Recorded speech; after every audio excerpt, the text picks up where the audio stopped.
कहानी की शुरुआत एक लाना नाम की लड़की से होती है जिसकी शादी हो चुकी थी और इसकी एक बेटी भी होती है जिसका नाम रशा होता है। लाना जिस स्कूल में पढ़ाती थी उसी स्कूल में एक बेनी नाम का लड़का भी पढ़ता था। बेनी स्मार्ट लेकिन बहुत ही बदमाश लड़का था जो क्लास में लाना के पढ़ाते वक्त सिर्फ लाना को ही देखता रहता था, मानो जैसे कि वो लाना से प्यार करने लगा हो। ये देखकर लाना भी उसकी तरफ अट्रैक्ट हो जाती है। उसे समझ नहीं आता कि वो बेनी से किस तरह दिल करे क्योंकि वो उसका सिर्फ एक स्टूडेंट था। कभी कभी तो बेनी लाना की इतनी करीब आ जाता था कि लाना उस वक्त अपने आप को संभालना काफी मुश्किल हो जाता था और इसलिए लाना उसके अट्रैक्शन से बचने के लिए कुछ भी करने के लिए तैयार थी। वो जितना हो सके उतना ही बेनी से दूर रहने की कोशिश करती है। एक दिन लाना सभी स्टूडेंट को क्वेश्चन पेपर देकर अपने टेस्ट पेपर लिखने को कहती है और तभी वो नोटिस करती है कि बेनी अपने पेपर में कुछ भी नहीं लिख रहा है और वो लगातार उसे ही देखा जा रहा है, लेकिन लाना उसे इग्नोर करके अपना काम करने लग जाती है। लेकिन उसका मन नहीं मानती है, इसीलिए लाना भी उसे छुपके से देखने लगती है।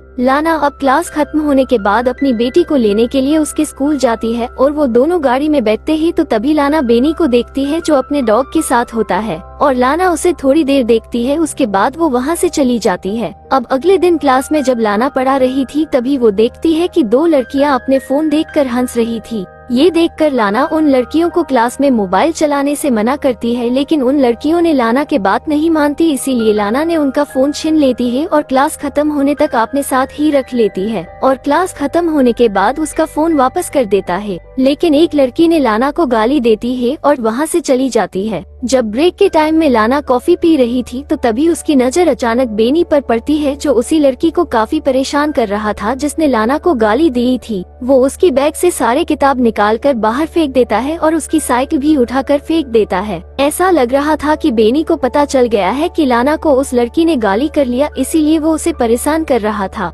लाना ये देखकर काफी सोच में पड़ जाती है, इसीलिए वो एक टीचर को बताती है कि वो बेनी के बारे में क्या सोचती है और बेनी उस पर कैसे रिएक्शन करता है। ये देखकर पता चलता है कि लाना भी अब बेनी के बारे में सोचने लगी है। अगले दिन क्लास खत्म होने के बाद लाना बेनी से कहती है कि मुझे तुमसे कुछ बात करनी है। उसके बाद बेनी को एक खाली क्लासरूम में ले जाती है और उसे बैठने के लिए कहती है और फिर लाना उसे पूछती है कि उसे स्कूल में आना अच्छा लगता है या नहीं। इस पर बेनी उसे कोई जवाब नहीं देता है, बल्कि वो लाना से ही सवाल करता है कि वो उससे क्या चाहती है। इस पर लाना कहती है कि उसे उसकी फिक्र है और उसे अपनी क्लास की लड़की के साथ ऐसा नहीं करना चाहिए था और फिर लाना बेनी के घुटनों पर हाथ रखकर उससे कहती है कि अगर उसे कोई हेल्प चाहिए तो बताएं। ये देखकर बेनी मुस्कुराता है और बेनी कहता है कि उसे ऐसा नहीं लगता कि वो उसकी मदद करना चाहती है। इसके रिप्लाई में लाना कहती है कि मुझे तुम्हारी फ्यूचर की फिक्र है क्योंकि पिछले टेस्ट में वो फेल हो गया था। लेकिन बेनी कहता है कि फालतू की बातें करने के बजाय वो सच बताए कि वो उससे क्या कहना चाहती है।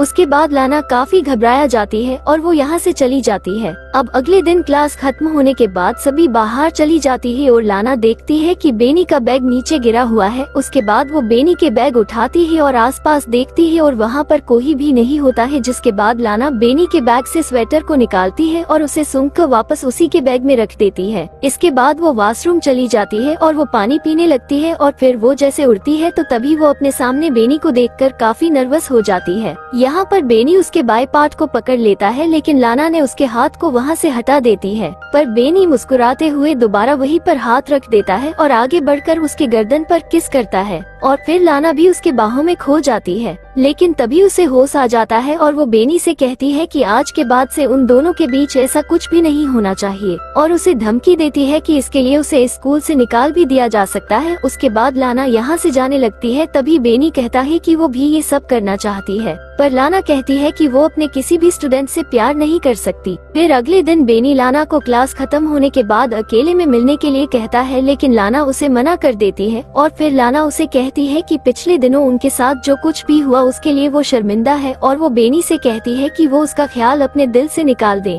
इतना कहकर वो यहाँ से चली जाती है और वो अपनी बेटी को लेने के लिए उसकी स्कूल जाती है। अगले दिन लाना क्लास में सभी बच्चों को पढ़ा रही होती है कि तभी बेनी हाथ उठाकर लाना से सवाल करता है कि क्या वो इस जॉब को छोड़ रही है, क्योंकि उसने उसे हेडमास्टर के पास जाते हुए देखा था। ये सुनकर क्लास के सारे बच्चे हंसने लगते हैं। इसके बाद लाना कहती है कि वो इस बात की रिपोर्ट हेडमास्टर से करेगी, जिस पर बेनी कहता है कि लाना को तो हेडमास्टर के तलवे चाटना अच्छा लगता है। जिसके बाद लाना बेनी के स्कूल बैग को उठाकर क्लासरूम के बाहर फेंक देती है और बेनी को कहती है कि या तो तुम इस क्लासरूम के बाहर चला जाओ या तो मैं खुद चला जाऊंगा।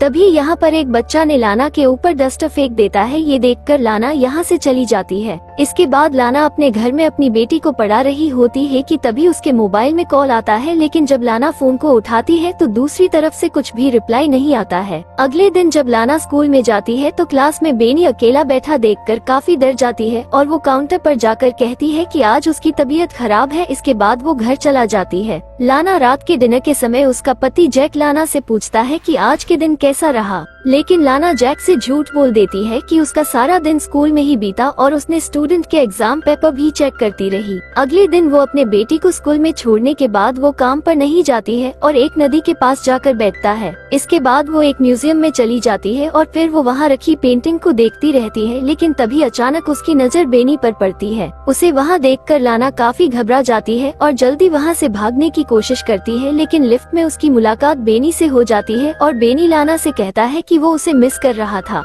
उसके बाद वो लाना के बॉडी को टच करने लगता है, जिसके बाद लाना भी अट्रैक्ट होकर उसे किस करने की कोशिश करती है, पर बेनी ने उसे रोक देता है। और फिर उसी रात लाना को बार बार अजीब सपने आते हैं कि वो अपने परिवार से दूर चली जा रही है, इसीलिए उसे रात भर नींद नहीं आती और वो किसी भी हालत में बेनी से छुटकारा पाना चाहती थी। फिर अगले दिन वो स्कूल जाती है और हेड मास्टर के रूम में जाकर वहाँ से एग्जाम के पेपर चुरा लेती है। और जब सारे बच्चे लंच करने के लिए क्लासरूम से बाहर जाते हैं तो तब लाना बेनी को फंसाने के लिए वो सारे पेपर्स को उसके कोट में रख देती है, जिससे वो एग्जाम पेपर चुराने के केस में स्कूल से निकाल दिया जाए। और फिर अगले दिन लाना देखती है कि सिक्योरिटी गार्ड ने बेनी को पकड़कर कहीं ले जा रहे हैं और फिर लाना को पता चलता है कि उसे एग्जाम पेपर चुराने के जुर्म में स्कूल से निकाल दिया गया है। अब लाना का प्लान भी कामयाब हो गया है, इसीलिए वो काफी खुश था। लेकिन कुछ दिनों बाद लाना ने बेनी को काफी मिस करने लगती है और वो उसके साथ बिताए लम्हों को याद करने लगती है। और फिर उसी रात जब वो सो रही थी तो दरवाजे पर बार बार किसी की आवाज सुनाई देती है, लेकिन जब वो उठकर देखने के लिए जाती है तो वहाँ पर कोई भी नहीं होता है और वो दरवाजा लॉक करके अपने रूम में आती है और वो बेनी के साथ बिताए पल को इमेजिन करने लगती है। लाना सारी रात इसी सोच में रहती है। उसके बाद लाना अपनी बेटी के साथ शॉपिंग करने के लिए जाती है, तभी वहाँ पर उसकी बेटी अचानक गायब हो जाती है, जिसकी वजह से लाना काफी परेशान हो जाती है। उसके बाद लाना सीसीटीवी फुटेज देखने के लिए उस रूम में जाती है तो लाना को उस फुटेज में बेनी को देखती है जो कि उसकी बेटी के पीछे जा रहा था। लाना अब काफी डर जाती है क्योंकि ये हो सकता है कि बेनी ने लाना से बदला लेने के लिए उसकी बेटी को किडनैप कर लिया हो। लेकिन तभी लाना के फोन में एक सिक्योरिटी गार्ड के कॉल आता है और लाना से कहता है कि आपकी बेटी मिल गई है। उसके बाद लाना काफी खुश हो जाती है। अब ये सब होने के बाद लाना हमेशा डरी रहती थी क्योंकि बेनी ने अपना बदला लेने के लिए कुछ भी कर सकता था। इसीलिए एक दिन लाना अपने कार को निकालती है और वो बेनी के घर के पास जाकर उसका इंतजार करने लगती है। अब लाना ने बेनी को उसके स्कूटर से बाहर जाते हुए देखती है तो लाना बेनी का पीछा करने लगती है। वो बेनी का पीछा करते करते एक सुनसान जगह पर पहुंच जाती है और यहाँ पहुंचकर लाना अपनी कार की स्पीड को बढ़ा देती है और लाना अपने कार से बेनी के स्कूटर पर ठक्कर मार देती है और फिर इस एक्सीडेंट में बेनी की मौत हो जाती है। अब लाना ने अपने लाइफ के वायरस को मिटा कर फेंक दिया है और फिर वो अपने फैमिली से कभी दूर नहीं हो सकती है। उसके बाद लाना अपने फैमिली से काफी खुशी से अपनी लाइफ बिताती है और इसी के साथ ये मूवी भी यहीं पर एंड हो जाती है।